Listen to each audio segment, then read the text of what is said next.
Sen müdafaa etme. Sen çekil geri. İki elin Binali Yıldırım'ın yakasında. Sonuna kadar Ekrem İmamoğlu abi. Adamın önünü kesiyorlar. Halkımızın %85'i kararsız. Yarım ekmek döner yiyorsun, adam çıkmış 80 TL diyor. Şeyma devri hiçbir şey yapmadı Sancaktepe'ye. Bunlar gözler görmüyor. Hepimiz burada kardeşiz. Seçimde de Cumhurbaşkanı olur. Hiçbir parti düzeltemez ki. Koskoca Samandıra'da bir tane hastane yeri yok mu yani? Bu kadar mı işte? Ülkenin anası ya nedeni var bunun. Merhabalar Halk Ne Diyor ailesi. Bugün Sancaktepe'deyiz.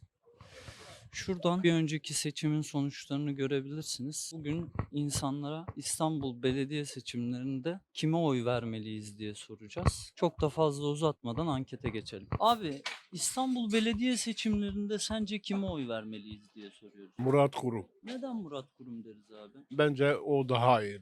Bu kadar mı? Eklemek istediğin bir yok, şey var mı? yok. Murat Kurum abi. Biz Tamam. teşekkür ederiz. Sağ ol abi. Merhaba abi. İstanbul Belediye seçimlerinde kime oy vermeliyiz diye soruyoruz. Murat Kurum. Neden Murat Kurum deriz abi? Neden Murat Kurum derim. Şu ana kadar geldi geleli hiçbir hizmet, hiçbir şey görmedik. İmamoğlu'ndan memnun değiliz. Değişim mi istiyoruz? Evet. Teşekkür ederiz abi. Merhaba abi. İstanbul Belediye seçimlerinde kime oy vermeliyiz? İmamoğlu'ya sence? vereceğiz abi. Kime vereceğiz? Neden İmamoğlu deriz? Odur abi İmamoğlu.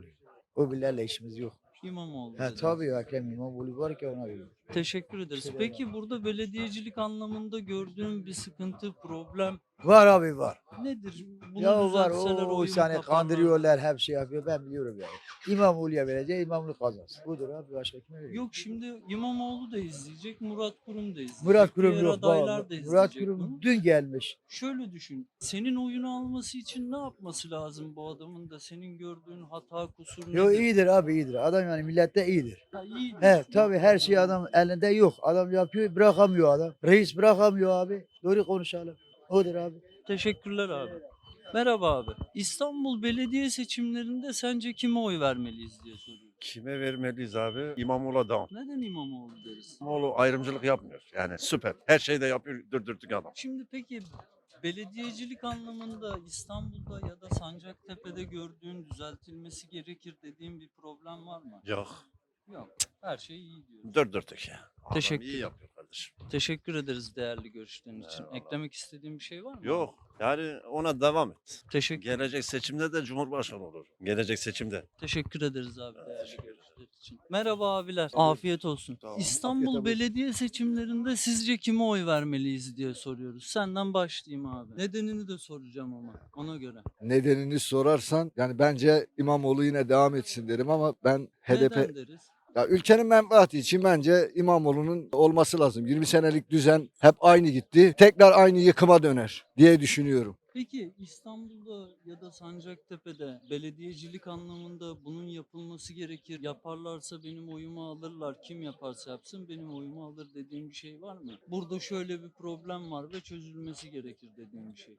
Bazı semtlere gidiyoruz mesela. Kimisi otobüs saatlerinden şikayetçi. Kimisi taksi bulamıyorum diyor. Herkesin bir derdi var. Sancaktepe'de trafik sorunu var. Trafik Yani yok. şu son 3-4 senedir bu metrobüslerin yapılması, metro raylarının yapılmasından dolayı trafik sorunu oluyor. Sarıgazi'ye girdiğin zaman çıkamıyorsun bir kere. Hep kaçamak dönemeç yollar arıyoruz. O da belirli bir noktada bazı yerlerde tıkıyor yine. Trafik sorunu var yani. Başka türlü bilmiyorum. Yani trafik sorunu çözülmesi lazım. Kim çözeceğim diyorsa da çözemez. Yani o hikaye. Seçimde verilen vaatler hiçbir zaman yerine gelmez yani. 5 gün sonra herkes unutur. Herkes teknesine biner, gemisini kurtaran kaptan der yani. O hikaye. Bize anlatılan 20 sene, 50 senedir hep aynı hikayeler. Yani halkın çıkarları için, ülkenin çıkarları için kim ne yapıyorsa onun için ben ona bakarım. Yani yok işte din elden gidiyor, yok vatan elden gidiyor. Ben 50 yaşına geliyorum hala daha aynı hikayelerle kandırılıyoruz. Aslında giden bizim halkın çıkarları gidiyor. Başka bir şey değil. Onlar kendi teknesine oturur kurulu tezgahında işine devam eder. Değişen bir şey olmaz yani. Bu sağcısı da böyledir, solcusu da böyledir. Hepsi böyle. Değişen bir şey olmaz yani. Sadece koltuktaki adam değişir. İcraatlar yine aynıdır. Sen yani İmamoğlu diyorsun ama İmamoğlu'na da mı çok şeyimiz yok ihtimal? İmamoğlu'na memnunuz. Ama yani İmamoğlu devam ederse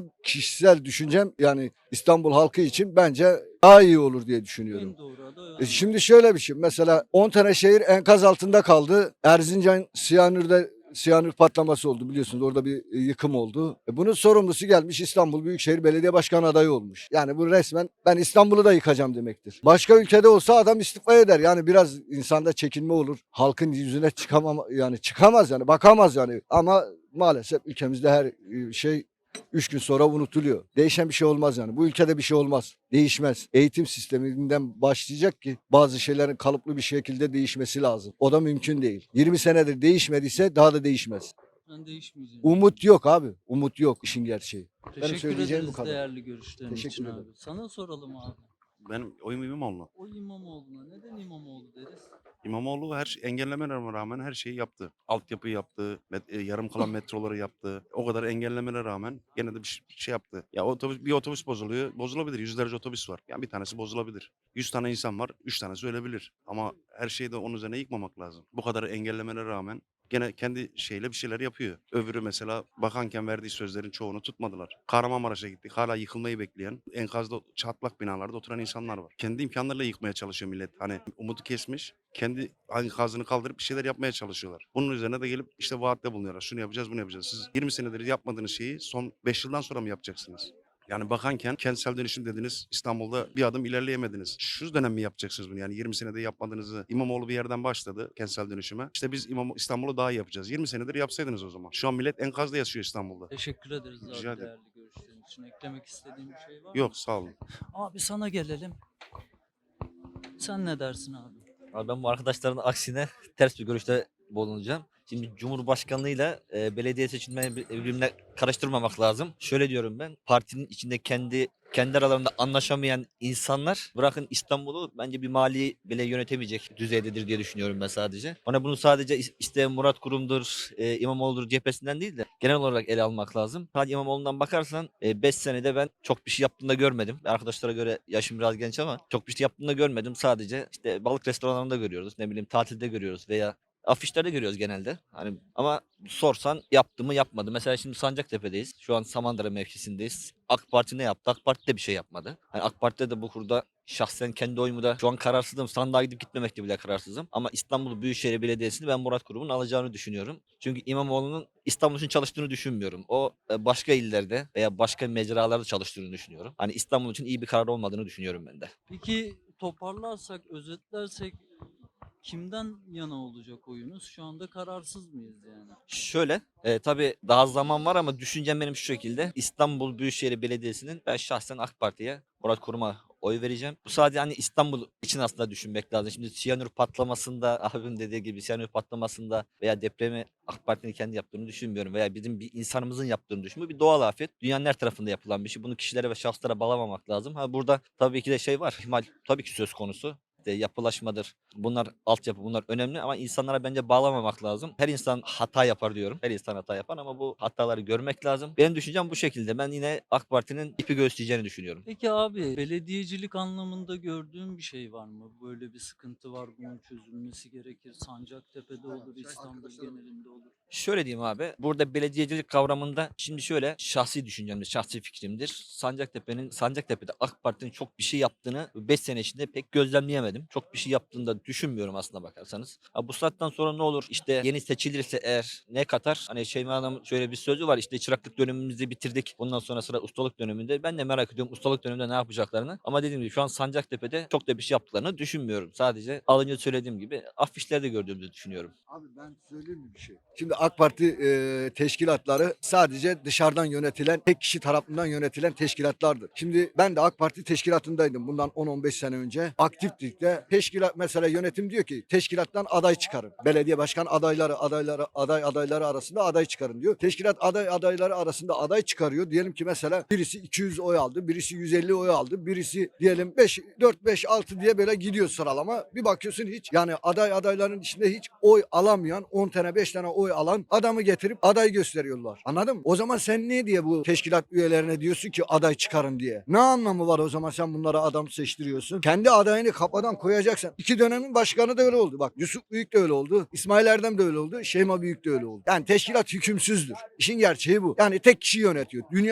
Türkiye'nin her kurumunu, her alanını, her yerini tek kişi yönetiyor. Yani kimse demez işte biz adayımızı seçiyoruz. Yani bütün partilerde de böyle. Bizim kendi kültürümüzde var güdülmek. Biri olacak, bizim başımızda duracak, bizi güdecek. Alışmışız biz buna. Bu sadece Türkiye geneline değil, İslam coğrafyasında da böyle yani. Biz güdülmeye alışmış bir toplumuz. Yani biri kim bağırırsa, kim şey yaparsa, baskın olursa diyoruz ki bu bizi gütsün. Sürü şeyi gibi. Hani şimdi arkadaş diyor ya mesela 10 tane şehir tamam Murat Kurum. Bunu tabii ki yani dünyanın süper gücü de gelse 10 tane o şehri ben gittim. 2 ay önce Maraş'taydım, Malatya'daydım. Yani hiçbir süper gücün gücü yetmez 10 tane şehri öyle 5-6 ayda, 1 senede, 2 senede toparlayıp kaldıranması derse yalan yani. Biz demiyoruz yani çalışmıyor şundan değil. Ama kalkıp da demesin ben 6 ay sonra insanlara ev vereceğim. Ya mümkün değil. Bir kere eşyanın tabiatına aykırı. Bir binayı yapıyorsun 6 ayda ancak betonu kuruyor. Ancak bir müteahhit ancak 6 ayda bir binayı teslim edebiliyor. Sen kalkacaksın 12 bin tane diyorsun şey var yıkılmış bina var diyorsun. Onu nasıl kaldıracaksın 6 ayda? Bari de ki en kısa zamanda 2 sene içinde 3 sene içinde teslim edeceğiz. 6 ay sonra herkesi evine kavuşturacağız. Bu mümkün değil abi. Desen ki 6 ay sonra aşama aşama vereceğiz. Eyvallah. Zaten onu kimse bekleyemez. Sadece göz göre göre insanlara yalan söylenmesi, kandırılması yanlış. Yani çok yanlış var da biz ne söylesek boş işin açıkçası. Bu insanların seçilmesindeki ana faktör kim? Yine biziz değil mi? Evet, Gidiyoruz oy tabii ki. veriyoruz yani. Aslında hani bizim yapmaya çalıştığımız şey de yanlış anlama. Biz ne sağcıyız ne solcuyuz. Biz halktan tarafız. Halk ne diyorsa onu yayınlıyoruz. Sen ne diyorsan onu yayınlıyoruz. Bizim derdimiz de zaten. Sen konuşuyorsun, abim konuşuyor. Mesela karşıt görüşsünüz. Aynı masada oturabiliyorsunuz. Abi şimdi bak. Şeyleri yoluna koyabiliriz aslında. Bak Hani. şimdi bazen sosyal medyada görüyoruz. Adam Anadolu'nun en ucra yerinde bir yerde mesela pazarda röportaj yapıyor. Diyor ki işte meyve sebzenin fiyatı nasıl? Adam diyor ki Allah İmamoğlu'nun belasını versin diyor. O geldi hıyar böyle. Ya İmamoğlu'nun ne işi var abi Anadolu'da? İmamoğlu İstanbul'dan sorumlu bir belediye başkanı. Anladın mı? Sen bu halka ne anlatabilirsin abi? Şimdi kar yağdı E5 TEM, Kuzey Marmara yolu. Ya İmamoğlu buraları mesela yoldan geçiyorsun yazıyor. İGA'ya bağlı. Değil mi? TEM'den geçiyorsun diyor ki TEM otoyolu Ulaştırma Bakanlığı'na ait. İşte E5 diyelim karayollarına bağlı. İmamoğlu buradan çöp bile alma yetkisi yok. Orada kar yağıyor veya diyelim kapanıyor, pislik oluyor İmamoğlu. Ya İmamoğlu yani şimdi bir insanın yetki alanlarıyla sorumlu tutarsın. Orada hatası varsa suçlarsın. Ayrı bir konu. Ama şimdi sen Anadolu'nun bir ucra köşesinde kalkıyor diyor ki İmamoğlu geldi bu zamlar geldi. Abi bu topluma bir şey anlatamayız biz. Anlatamayız. Yani şu eğitim bir kere diyelim 8 yaşında 6 yaşında başlıyorsa bugün ülkenin bütün genel şeyi bu. İslam coğrafyasında da bu böyle. Yani sadece Orta Doğu toplumu böyle. Gelen sağcı iktidar oluyor. Kendisi gibi yetiştirmeye çalışıyor herkesi. Yani bütün topluma eğitim sistemini çeviriyor kendisi gibi. Solcu geliyor yine aynı kendisi gibi yapmaya çalışıyor. Eğitim sistemi bir kere bağımsız olması lazım. Diyelim mesela ben dinci bir aileyim. Dinci bir ailenin çocuğuyum. Benim çocuğum da benim gibi olmak zorunda değil. Diyelim ben marangozum veya işte diyelim kalıpçıyım veya diyelim makine mühendisiyim. Benim çocuğum da benim gibi olmak zorunda değil. Kimse kalıp şablon değil. Çocuğun en iyi, başarılı, becerikli olduğu sanatı hangisi ise onda çalışması lazım. Şimdi ülkede de böyle. Bir yönetici geliyor diyelim mesela iktidar. Diyor ki herkes benim gibi düşünsün. Üçüncü olarak da yaşam standartları olarak da yani. Yani ne söylesek boş. Biz gideceğiz mesela oy vereceğiz çıkıp geleceğiz. Ne olacak ne değişecek? Yine aynı. Yine aynı abi. Sadece şey değişecek. Yani koltuktaki kimlik değişecek. Değişen hiçbir şey olmayacak. Yani kökten bir değişim olmadığı müddetçe olmaz yani. Benim umudum yok işin açıkçası. Ben 50 yaşına kadar güneşi görmediysem bu yaştan sonra da göremeyiz. İnşallah görürüz diyelim. Yani şey bile Murat Kurum bile diyor ki İmamoğlu verdiği sözlerin %80'ini tuttu diyor. Yani %80'i demesi iyi bir oran verdiği sözlerin. Kendi söylüyor %80'ini verdiği sözlerin tamamladı diyor. İyi bir başarı. Ne bir söz söylenmez yani. Demek ki bu kadar şeylere rağmen, engellemelere rağmen %80'i tamamlamış verdiği sözlerin. İyi bir başarı. Daha bir şey söylemeye gerek yok. Şimdi geçen seçimde diyordu ki ha İmamoğlu'na vermişsiniz ha Sisi'ye oy vermişsiniz dedi. Şimdi bugün ne oldu abi? Sisi ile gitti el ele tutuştu. Yok biz gidersek Mekke gider. Yok biz gidersek Kabe düşer. Yok biz gidersek Kudüs düşer. Abi biz Mekke'ye imam seçmiyoruz. Biz Kudüs'e de imam seçmiyoruz. Oraya müftü de seçmiyoruz. Şeyhülislam İslam da seçmiyorsun. Ki senin o savunduğun topraklara hacca giderken bile vizeyle gidiyorsun. Biz İstanbul'a Büyükşehir Belediyesi belediye başkanı seçiyoruz. Liyakatli bir insan seçmemiz lazım. Örneğin mesela diyelim ki ben hastaneye gidiyorum. Veya diyelim arabamı tamire götüreceğim. Bana tamirci lazım. Ne yapıyorum abi? Sokaktan veya çevremden bir arkadaşa diyorum ki benim arabamda bir sıkıntı var, bir arıza var. Diyorum arkadaş benim arabamı yaptıracağım ama tanıdığım bir tamirci var mı? Ben tamirci arıyorum değil mi? İşimi sıkıntısız çözecek bir insan arıyorum. Liyakat sahibi bir işini bilen bir adam arıyorum. Ben tamirciye gittiğimde diyor muyum veya arkadaşıma diyor muyum? O tamirci Laz mı, Kürt mü, Çerkez mi veya dinsiz mi, ateist mi, Müslüman mı? Değil mi? Çünkü niye işimi çözecek adam? Biz normalde seçim yaparken de yani kendimiz içinde, ülke içinde seçim yaparken de böyle düşünerek seçim yapmamız lazım. Şimdi adam diyor ki mesela geliyor kendi adamlarını koyuyor kamuya mamuya. Oysa kendi şirketini sorsan işe yaramayan bir adamını atölyeye sokmaz. Der ki bana iş yapamıyor ki ben bunu niye atölyeye sokayım? Bana liyakat sahibi bir usta lazım veya işini yapan bir adam lazım. Ya ama sen devletin yerine, kamunun yerine niye liyakat sahibi olmayan insanlar sokuyorsun? Veya sen seçerken niye bunları seçiyorsun abi? Biz düşünemiyoruz. Biz tutturmuşuz din, vatan, millet. Alakası yok. Bunlar sadece bu siyasetçilerin uydurup kendilerini geçindirdikleri argümanlar. O yüzden benim umudum yok bu kafa değişmeden. Teşekkür ederiz abi değerli Kusura bakma, görüşler biraz için. şey yaptık. Yo estağfurullah. Senin de görüşlerin bizim için değerli. Eyvallah. Diğer abilerimize de soralım. Teşekkür ederiz abiler. Merhaba abi. Merhaba. Şimdi sence kime oy vermeliyiz diye soruyoruz. Vallahi herkes kendi hür ve iradesine dayanıp gönlünden kimi seçmişse ona verir. Ama sencesini soruyoruz. Sence Bilmiyorum ki ben de. Ben de bilmiyorum. peki İstanbul'da veya Sancaktepe'de belediyecilik anlamında bunun yapılması gerekir, bunun düzeltilmesi gerekir. Burada bir hata var dediğim bir durum var mı? Yok. Çalışıyorlar. Ellerinden geldiği kadar çalışıyorlar. Tamamdır. Eklemek istediğim bir şey. Canının sağlığı. Senin de canının sağlığı abi. Teşekkür ederim. Merhaba abi. Merhaba abim benim. İstanbul belediye seçimlerinde sence kime oy vermeliyiz? Valla bence gene İmamoğlu. Neden İmamoğlu diyorsun? Ya arada bir değişsin artık yeter ya. Bence İmamoğlu. Kendi görüşüm diyorum. İmamoğlu vardı zaten. Gene de İmamoğlu tercih ederim. İmamoğlu'nu tercih. Evet.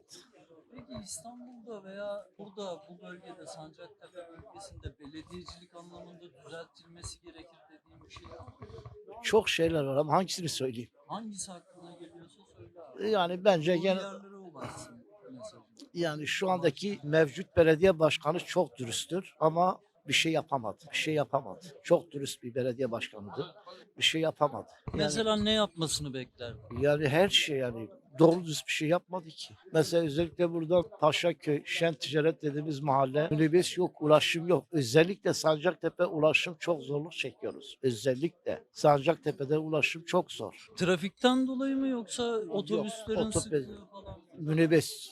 İETT değil. Bazı bölgelerde İETT mesela geç saatlerde geliyor. Ama burada minibüs özellikle kırsal kesim olduğu için mahalle biraz coğrafi geniş olduğu için minibüs. Çünkü Sancaktepe coğrafi genişti. O yüzden minibüs. Mesela burada Paşaköy'de minibüs vardı kaldırdılar. Daha sıklaştırılmasını istiyorum. Tabii. Eklemek istediğim bir şey var mı? Yo, teşekkür ederim. Sen ne dersin abi? Ben yorum yapmayacağım. Ne bileyim hayırlısı neyse olsun. Peki Ülke için. belediyecilik anlamında iki kelamda sen söylemek istemez misin? Burada problem var dediğim bir şey yok mu? Abi mesela bir programda parmak bastı. Taraf olmak zorunda değiliz yani. Ya tabii ki öyle ama ben siyasetle ilgili yorum yapmayı tercih etmiyorum. Bu siyasetteki Yorum vatandaşlık yapılırsa, abi. yapılması gerekiyorsa yorum yapılacak çok şey var.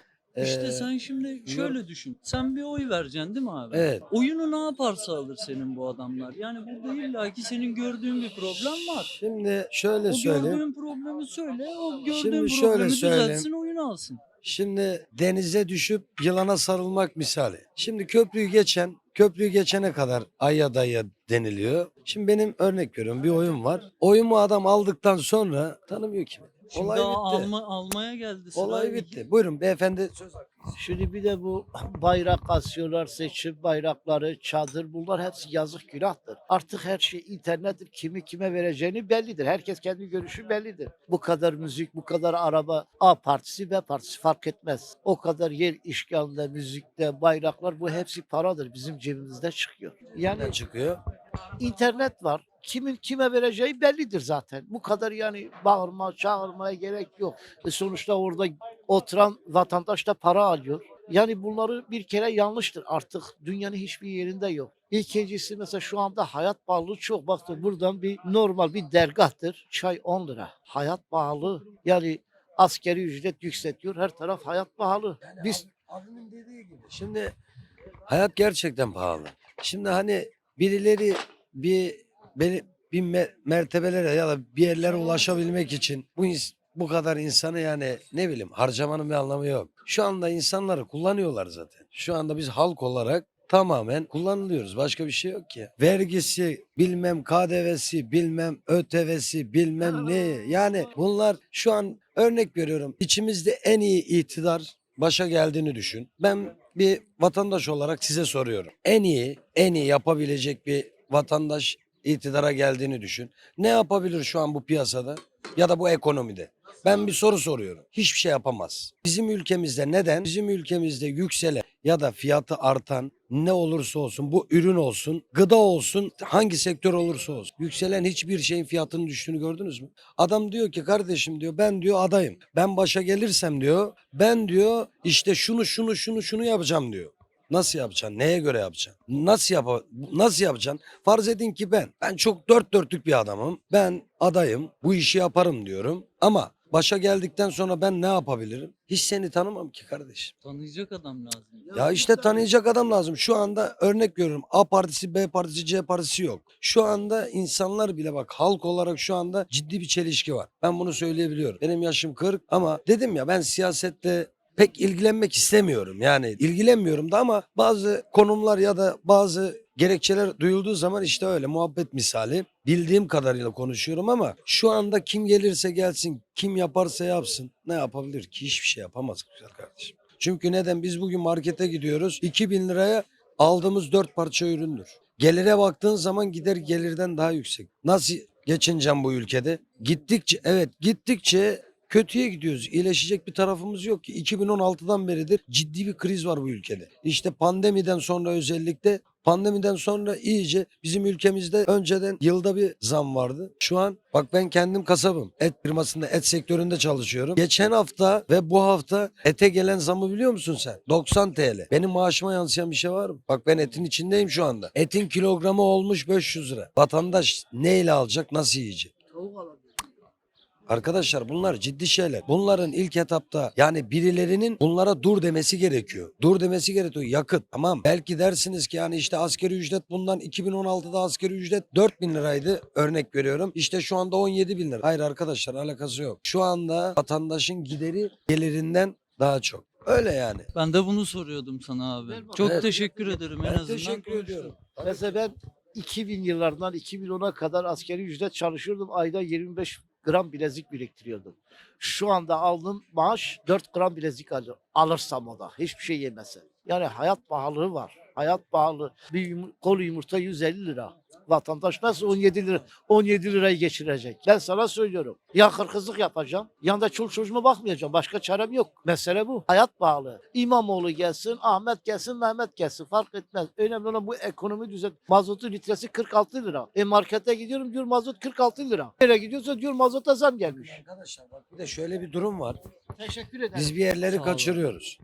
Şimdi hani biz diyoruz zamlar şudur budur. Emin olun ki seçimden sonra daha kötü olacağız. Bazı şeyler şu anda işte hani bir şeyleri başarabilmek için böyle olmaz. Bu tamamen vatandaşa, millete, halka tamamen bir zarardır. Dur denilmediği sürece bu ülkede bizim sonumuz kötü olur. Ha yine de Allah yardım etsin. Hakkımızda hayırlısı neyse o olsun. Ama bu gidişat iyi değil yani. Seçimden sonra dolarımız, altınımız, yakıtımız emin olun kimse durduramayacak bunları. Bunları şu anda iktidarlar da biliyor, bizler de biliyoruz. Bilen biliyordur ama nereye sürüyorsalar koyun misali. Şimdi AB partisi yok ki. Kim iyileştirebilir ki bu saatten sonra bu ülkeyi? İyileştirecek adam gösterin, oy verelim. Hadi verelim. Kime verelim? Kim yapabilir ki? Hiç kimse durduramaz. Neden? Bizim temel sıkıntımız şu anda en önemli sıkıntımız yılda bir zam var iken şu anda yılda 10-15 defa zam geliyor. Her şeye gıdadan tut her sektör. 6 ayda bir zam var asgari ücreti. Kardeşim 6 ayda bir zam istemiyorum ki ben. Yılda bir zam olsun. Yılda bir de benim tükettiğim ya da aldığım ürüne de yılda bir zam gelsin. Anlatabiliyor muyum? Yani onun için iyi olur inşallah. Hayırlısı olsun diyor. Teşekkür ederiz Ben abi. teşekkür değerli ediyorum. görüşlerin için. İyi çalışmalar. Sağ ol. Sağ ol abi. Selamünaleyküm abi. İstanbul belediye seçimlerinde sence kime oy vermeliyiz diye. Ben mi? AK Parti. Neden AK Parti deriz abi? Veririm ben. Eskide verir, ekide verir. Memnunuz AK Parti'den. Hiçbir problem yok. Demek ki memnunum. İmamoğlu yerine AK Parti Murat Kurum gelsin istiyoruz. Doğru mudur abi? Bana bilmiyorum. Ben ona karışmam. Teşekkür ederim. Kime isterse ona veririm. Teşekkür ederiz abi. Merhaba abiler. Selamünaleyküm. Abi İstanbul belediye seçimlerinde sizce kime oy vermeliyiz diye soruyoruz. Efendim? Ne dersin?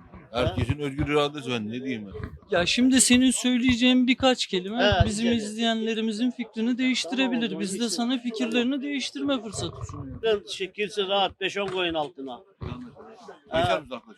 Çok teşekkür ederim abi. Allah razı olsun. Size kolaylık diliyorum. Yasin Allah bir hayırlı çay daha işler dedim sana diliyorum. Yasin. Kararsızız herhalde. Ya herkesin gönlünde bir aslan yeter. O da bizim işimize kalsın. Tamam. Peki A olmuş B olmuş çok önemli değil. peki bir soru daha sorsam. Şimdi belediyecilik anlamında sıkıntı biliyoruz, bitmez. Hepimizin de gördüğü belli başlı sıkıntılar vardır. Sonuçta belediye seçimi yapılacak ve bu insanlar oyumuzu alacak. Neyi yaparsa oyumuzu alır bu insanlar. Ya herkesin farklı farklı görüşleri var. İşte düşünceleri var. Herkes farklı şeyde rahatsızlar. Anlatabiliyor muyum? O yüzden bir şimdi ne desek boş. Ben senin zamanını da almıyorum. Size iyi günler diliyorum. Kolay gelsin diyorum. Teşekkür ederiz abi. Evet abi. Sen yorum yapmak ister misin abi? Belediye ile alakalı değil de Ulaştırma Bakanlığı ile alakalı bir yorum yapsam. Şimdi ben aşağı yukarı 39 yıllık uzun yol şoförüyüm. Bu Binali Yıldırım var ya, Binali Yıldırım beyefendi. Bir yasa çıkardı, o K1 yasası. İlle de araba 25 tonluk olması lazım. 25 ton iken aldık. K1'i aldık. Ondan sonra 25 tonluk aracı sattıktan sonra biz 7 ton basarlı araçlar aldık ya. Bunlara K1 vermiyor. Vermediği zaman biz ne yapıyoruz? Bazı şirketlerden gidip L1 kiralıyoruz. Devlete vereceğimiz parayı onlara veriyor. Şimdi ben kendisine soracağım buradan Binali Yıldırım'a. 3 tonluk yükünü 25 tonluk araçla mı götürür? 7 tonluk araçla mı götürür? Yani bizleri mağdur edip lojistik firmaları 7 yabancılara peşkeş çekmenin peşindeler. Şu anda ben mağdurum. 3 sefer K1 aldım. Üçünde de 630 gün içerisinde iptal ettiler. Hiçbir yasal dayanakları da yok. Bizi sömürüyorlar. Ben şu anda Binali Yıldırım'dan huzuru mahşerde, eğer Müslümanlar ya onlar. Öbür tarafta ben 2 elim onların yakasında. 7 tonluk araca sen K1 niye vermiyorsun? O zaman ben vergi mükellef olurken, vergi mükellef olurken bana dedi sen nakliyecilik yapamazsan 7 tonluk araçla.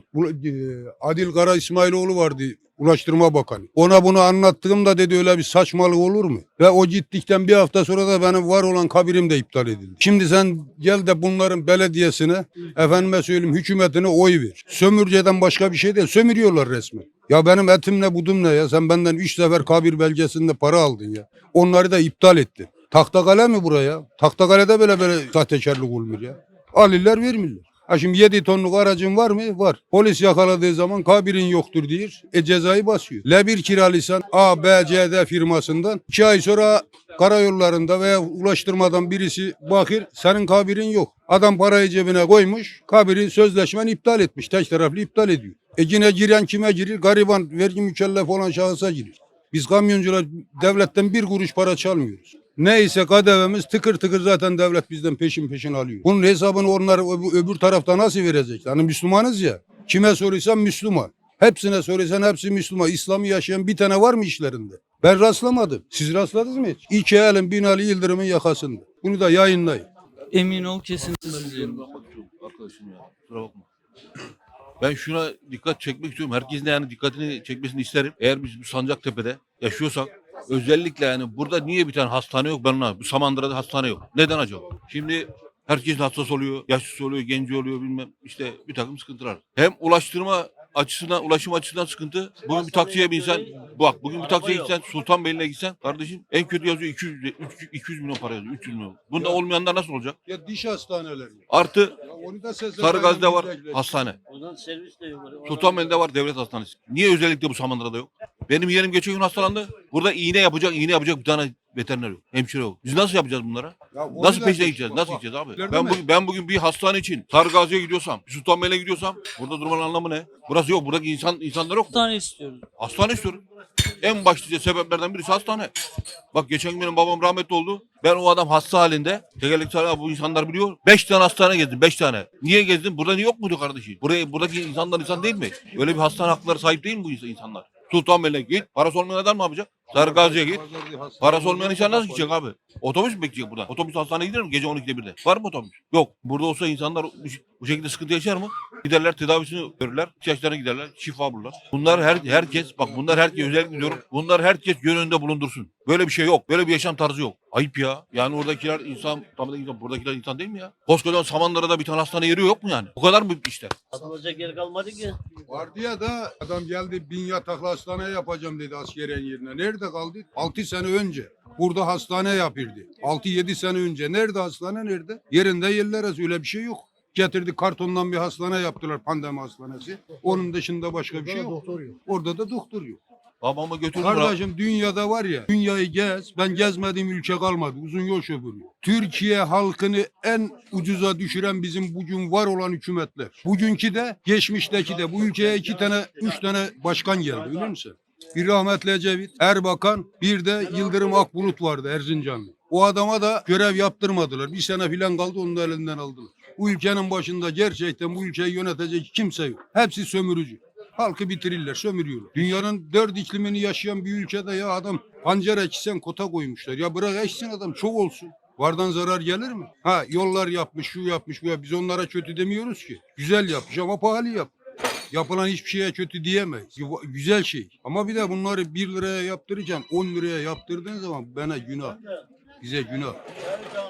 Öyle değil mi? Siz nerede oturuyorsunuz? Pardon. Sarıyer'de. Şimdi Sarıyer'de farz etti siz kendinizi bizim yerimize koyun. Siz ne düşünüyorsunuz? Değil mi? Bak benim babam diyor ki o hasta halinde adam yürüyemiyor, kaldıramıyorum adamı düşünebiliyor musun? 5 tane hastane gezdim. 5 tane. Hastaya 6 ay. Hiçbirisinde de bir tane sonuç alamadı. Bu diyor ki git, Ümraniye'ye git araştırmaya. Öbürkü diyor ki Kartal bilmem nereye git. Ya kardeşim buradaki insanlar insan değil mi? Bunların böyle bir yaşam yok mu, hakkı yok mu ya? Arıyorsun 3 ay sonra randevu. 5 ay sonra, 2 ay sonra. Bu ne ya? Böyle bir şey yok kardeşim. Ben ne diyorum geçen gün yeğenim hastalandı. Vallahi billahi sizin günah benim oyunuma. Ben bir iğne yaptırmak için Sarıgazi'ye gittim özele. Niye ya? Bunlar hep masraf değil mi kardeşim? Gece araban olmaz ne yapacak? Taksiye gideceksin. Olmayan adam ne yapacak? Soruyorum bunlar ne? Olmayan adam ne yapacak ya? Bugün 15 bin lira, 20 bin lirayla alan adam. Söylüyorum. Adam 10 bin lira kişiden aşağı var mı kardeşim? 10 bin lira kişiden aşağı ev var mı? Yok. Yok. 3 bin doğalgaz. 2-3 bin sade ekmek alsa. Bu adam ne yiyecek abi ne? Çocuğun ne yiyecek? 45 lira. Ne yiyecek? O zaman ne yapıyor? Evde kardeşim kal, hasta ol. Başka bir çözüm yok yani ben göremiyorum. Siz görüyorsanız, üretiyorsanız söyleyin. Böyle bir şey yok ya. İnan ki bu hastane olayına ben çok büyük bunaldım. Ben babamı kaybettim. Ya bak artık kimse evlenmek istemiyor. Bunun- Gençlere geçen bir bunun kanun acısını söylüyor, ben bilirim. Kimse evlenmek Bak istemiyor. diyor ya, ateş Geçinemez düştüğü ki adam, yeri ne yakar diyorlar ya. Bak onun acısını ben bilirim. Ama ne diyorum? İnan ki utanıyorum. Yani şu an var ya burada çıkıp isyan edesim var biliyor musun? İsyan edesim var yani. Ama kime kardeşim? Böyle bir şey yok ya. Böyle bir yaşam tarzı yok ya. Koskocaman Samandıra'da bir hastane yok ya. Böyle bir şey. Böyle bir saçmalık olabilir mi ya? Yer mi yok kardeşim? Bir sürü yerler var. Biz herkesin inancına, görüşüne saygılıyız. Ama biraz da insanlar görün ya böyle şeyleri görün kardeşim ya. Bir hastane olmaması ne kadar kötü bir şey biliyor musun? Ne kadar üzücü bir şey. Adam burada ya düşünebiliyor musun? Adamın bırak taksi parası, yol parası yok, yol parası. Gece ekmeği yok. Öyle insanlar var buralarda. Ya koçlar, Allah koçlardan razı olsun. Bak Allah koçlardan razı olsun. Sağlık, hastane. Bu başta gelen bir şey. Yani diyorum ya ben 15 gün önce babamı kaybettim. İnan ki bu beni yakar. O adam bu durumdayken 5 tane hastane gezdi. 5 tane. Hiçbirisinden şey alamıyor randevu. Yok 3 ay sonra. Ya adam komada görüyorsun abi. El arabasına gördüm adam ha. 3 gün sonra 20 gün sonra. Eğer ki zaten bir tane orada tanıdığın bir şey olmazsa vatandaş olmazsa onu da alamıyorsun. Vallahi alamıyorsun abi. Sağ olsun bizim arkadaşlar ilgilendi. Allah razı olsun. Hepinizden Allah razı olsun. Gittik bir şekilde işte. Tedavisini gördük. Geldi rahmetli oldu. Bilmiyorum kardeş. Allah hepinize sağlıklı ömürler versin. Huzurlu yaşam versin. Her şey için gönlünüzce olsun. Allah işinizi rast gitsin. Aman ediyorum. Öncelikle buraya bir hastane. Hep bunu görmüyor, insanlar görmüyor mu? Görüyorlar. Benden çok daha iyi görüyorlar. Ama işlerine geldi. İşte sen sıkıntısını çekmişsin. Şimdi gerçeği söylüyorsun abi. Böyle bir Bunda yalan durum bir şey var. var mı abi? Yalan bir şey var söyleyin abi. Demek ki böyle bir durum var. Burada bir hastaneye gerek var. Abimiz de bunu dile getiriyor. Başka canlar yanmasın diyor. Bak ne diyorum? Ya bir hastane, bu sağlık ocaklar niye cumartesi pazar kapalı? Cumartesi pazar hasta olunmuyor mu? Bunlar neyin kafasını yaşıyorlar? Ne içirler? Bana dedisine ben de içim. Cumartesi pazar sağlık ocakları kapalı. Hasta olsan gittin işte abi. Nereye gideceksin abi? Ha niye bilir misin? Özellere gitsinler diye. Ya hastane bırak abi, ben diyorum ki yeğenimi ben bir tane iğne vurduramadım ya. Vallahi bir sigara benim boynuma. Vallahi Sarıgaz'a gittim vurdum ya. Özele vallahi ya. Gece ya. Ya abi benim imkanım vardı iyi kötü de yaptırdım. Bunu olmayan insan nasıl yapacak abi? Adam el arabasına mı götürecek çocuk? Yürüyerek mi gidecek? Parası yok, nereye gidecek abi? Bir insanlar bazıları kuru mesele otobüse bile binmiyor abi. Kartı yok. Öyle insanlar da var. Merak etmeyin gün gelecek Afrikalılar gibi çöpten ekmek toplayıp yiyecek günlerimiz yakındır. Teşekkür Bir şey ederim. için, vallahi bir şey ikram edin. Çay ikram edin dostum. Çok teşekkür ederiz değerli görüşleriniz için.